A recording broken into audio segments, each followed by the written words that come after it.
Hi, I'm Amy Romeo and welcome to my 12 Days of Christmas Crafts event where I'm sharing a brand new holiday faux leather craft every day for 12 days. Today's project is these really pretty vintage ornament earrings, and I've created 3 different designs for you. I'll let you know how to get the SVGs for this project in just a moment, but first we'll go over the tools and materials. But here you can see all 3 of them. These are made with faux leather on the bottom and then layers of heat transfer vinyl pressed on top. This is a great scrap project and a really fun gift for the holidays. So I'll be cutting these with my Cricut Maker today, but you can use any of the current Cricut machines because they all cut faux leather with that standard fine point blade that's already included. We'll use the purple strong grip mat for cutting the faux leather, and we'll use the green standard grip mat for cutting our heat transfer vinyls. Now the faux leather that I'm using, it comes in sheets. It also is sold in rolls. I'll have links to all of the materials and supplies that I use for you, but I chose some pretty pastels that are solid. You can use any colors of faux leather you'd like, even prints or patterns.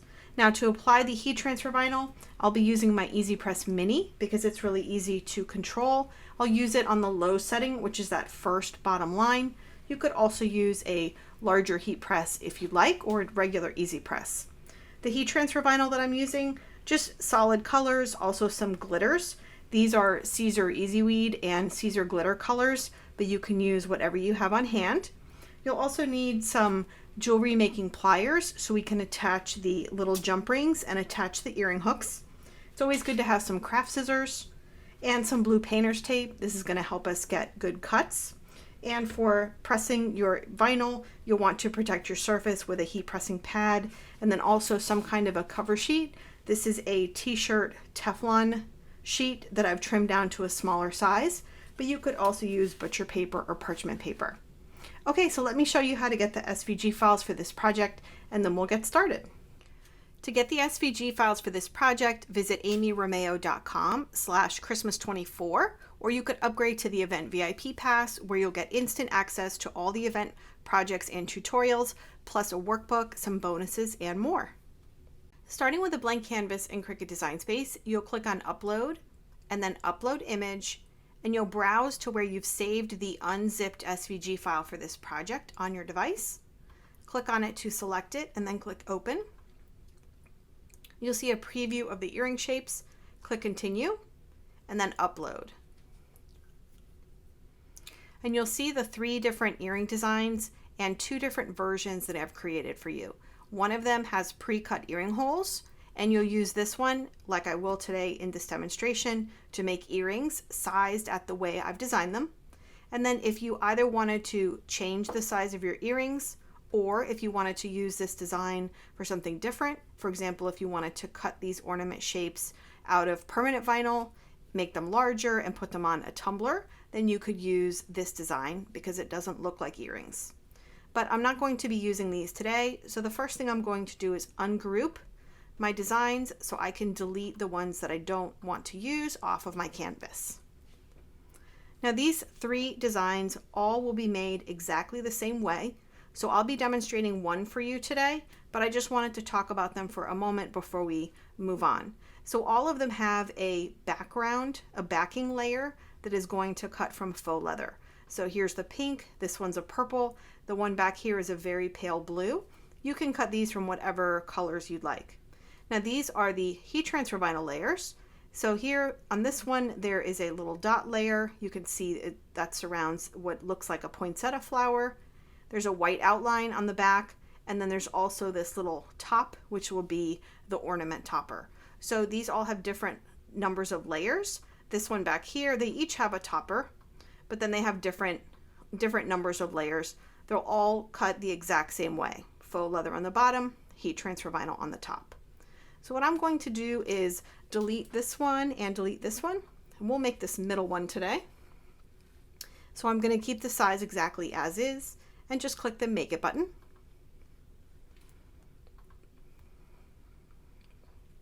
So we're cutting our materials on a mat. And the first thing I like to do is go through on the left-hand side in each of these little mat previews, and I like to toggle that mirror button on for each mat. And that's because faux leather and heat transfer vinyl both cut in reverse. Now, if you wanted to use permanent vinyl for the vinyl layers, you certainly could. In that case, you would not mirror your permanent vinyl mats, but you would still mirror the faux leather mats. So I've gone through, I've mirrored every mat. Now what I like to do is go through and sort of optimize the layout. Here on the faux leather mat, I'm just dragging my little shapes away from each other and away from the top and the side edge of the mat border. That's because I'm going to be placing some blue painter's tape all around these shapes to help me get good cuts. So I'm just giving myself a little bit of extra space. Now these ones also, I'm just going to drag them apart a little bit from each other so it's easier when I need to trim those little vinyl layers apart and press them individually, just giving myself a little bit of room. Now, as I mentioned, this is a great scrap project, so this is a good time for you to look at the layout on these mats and figure out what size scrap you could use. So for this mat, for example, if I have a little scrap of white heat transfer vinyl that's about 3 inches wide and 1.5 inches tall, I can use it for this mat. This one here, again, I'm just going to drag my shapes just a little bit apart from each other and the edges. Okay, great. Now I'm going to click back on my faux leather mat because I like to cut that one first. I'll click continue.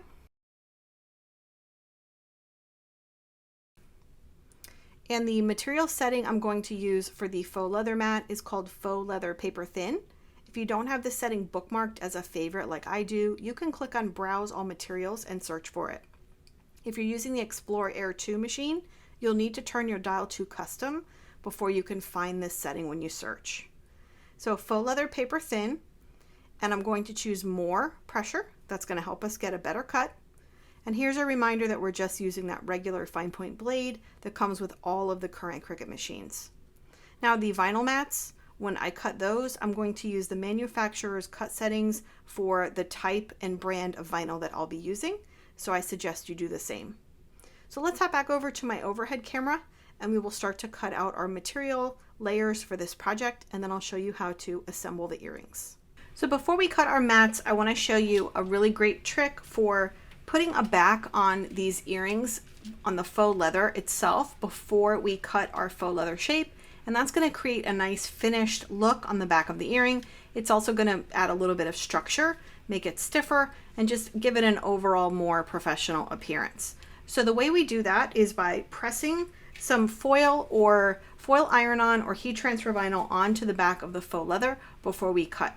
So I have a little piece of faux leather trimmed down to a size where I'll be able to cut my two shapes out completely without a lot of excess faux leather. I'm just going to flip that over so it's pretty side down, and then my foil iron-on, here's the back of that. So the two backs are touching. I'm making a little sandwich. For the back of this, you'll want to use a really thin heat transfer vinyl. So something like foil iron-on or a regular Caesar Easy Weed or another kind of regular heat transfer vinyl. Sometimes cutting the glitter heat transfer vinyl is a little too thick when you try to run this through the Cricut after it's been pressed. So I've got my two layers back to back. I'm going to place them on my heat pressing pad and cover with my little cover sheet. I have my Easy Press Mini set to that low setting. If you're using a regular Easy Press or a traditional heat press, you'll set it to about 265 degrees. Now all I'm going to do is press all over. You want to get about 10 to 15 seconds of coverage and good pressure on the back of this. So just press all over.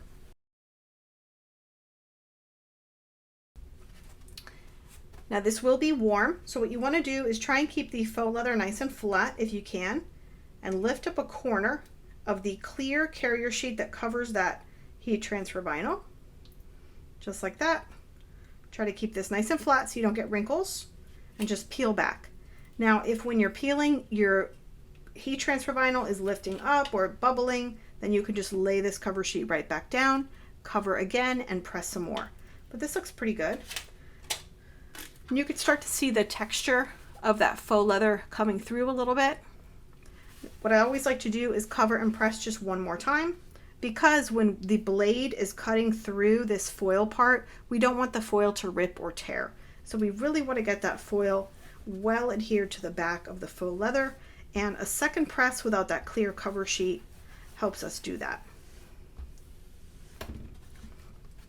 Normally when you do that, then you can start to see the texture of the faux leather backing even more coming through. So that looks great. Now I'm going to get my purple strong grip cutting mat, and I'm going to place this faux leather pretty side down, right in that spot that I saw in the mat preview screen where my shapes are going to cut. Press down with your fingers, and then we're going to use our blue painter's tape just to tape this down on all sides. And this is going to help keep this faux leather from shifting while it's cutting. We already have our faux leather paper thin material setting with more pressure ready to go. So we'll just load this into the machine and begin the cut.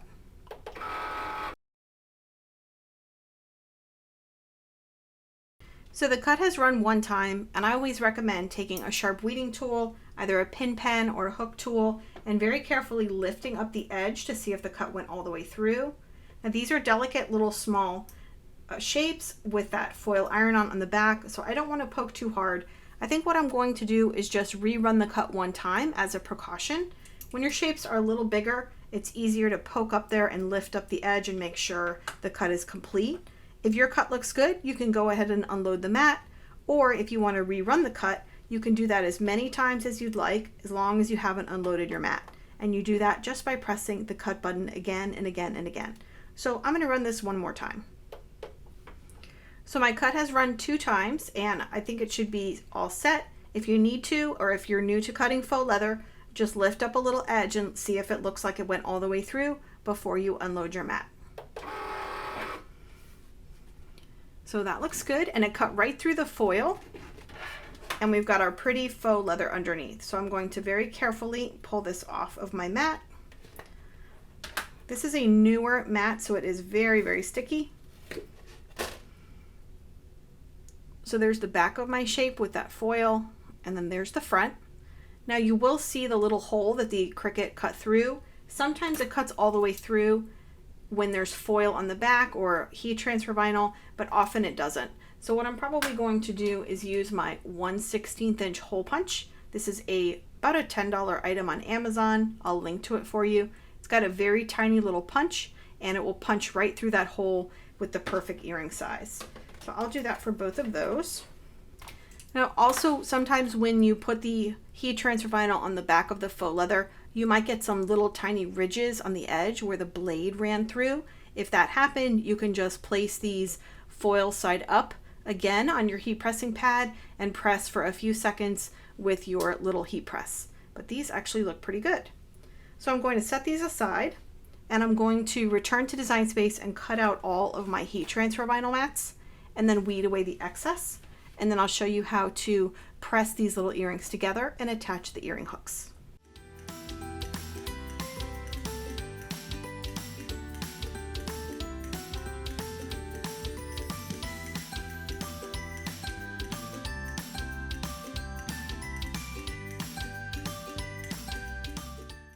So I've finished cutting all of my heat transfer vinyl mats, and I've trimmed the 2 little shapes apart from each other.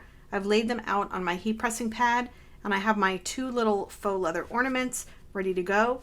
The only thing I haven't done yet is poked the hole through, and that's because this layer, which is the little top of the ornament, has a pre-cut hole. Let me see if I can show you that. So it has a pre-cut hole, so when I press that vinyl layer onto the faux leather, it's going to show me exactly where I want to punch my hole, and I'm going to use that as a little guide. So there's a little tip. So I've got my Easy Press Mini set to that low setting again.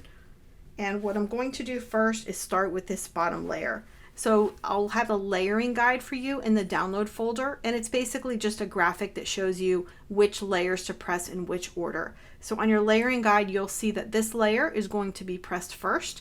And I wanted to show you, when you cut this layer, you might cut it and it looks like this.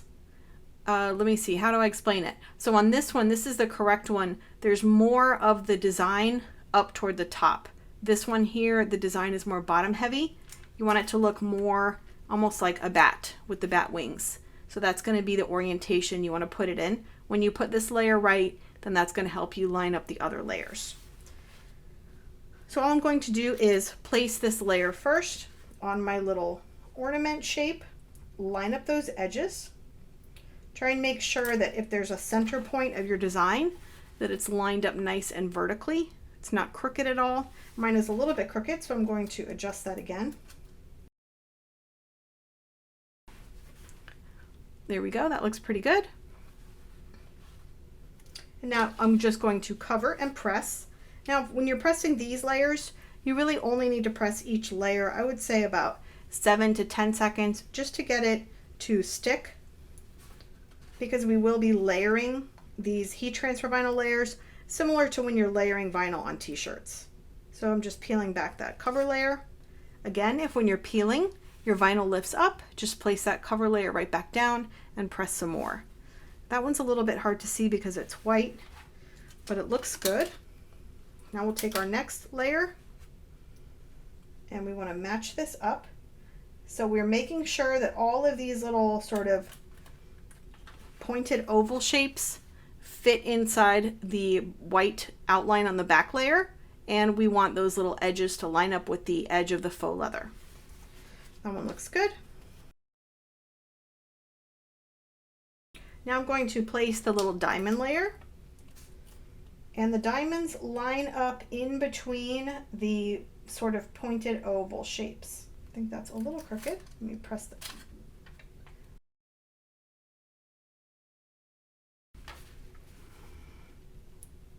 There we go.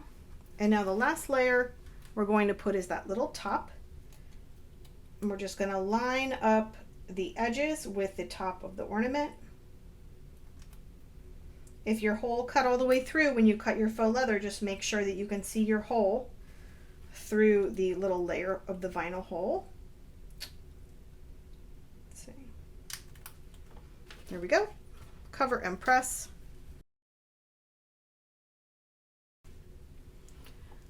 And there's the first one. Isn't that cute? Now what I like to do, because this will be very warm and I want it to cool nice and flat, is I'm going to place it underneath my heat pressing pad so that it's flat while it's cool. And then I'm going to go ahead, repeat that process, and press the second earring.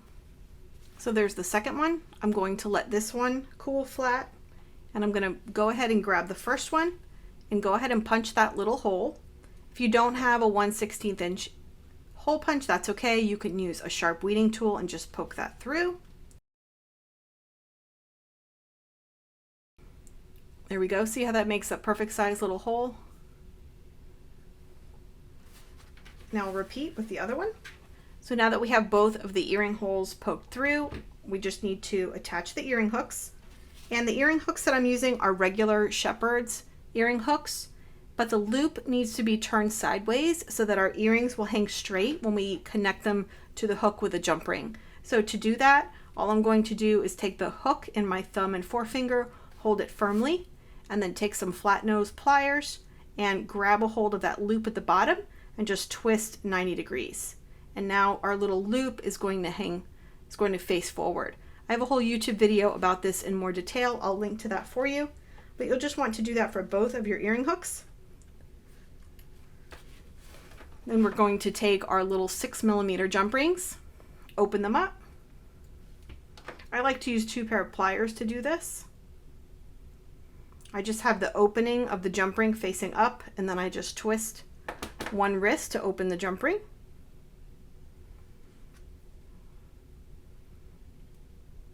Just thread the jump ring onto the earring. Put the earring hook on, make sure it's facing the right direction, and close that right back up again. And I'll show you that one more time. So the top opening where the jump ring is going to open is facing up at the 12 o'clock position.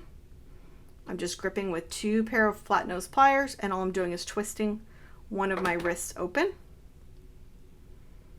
Now it's open. Hook it on and close it right back up.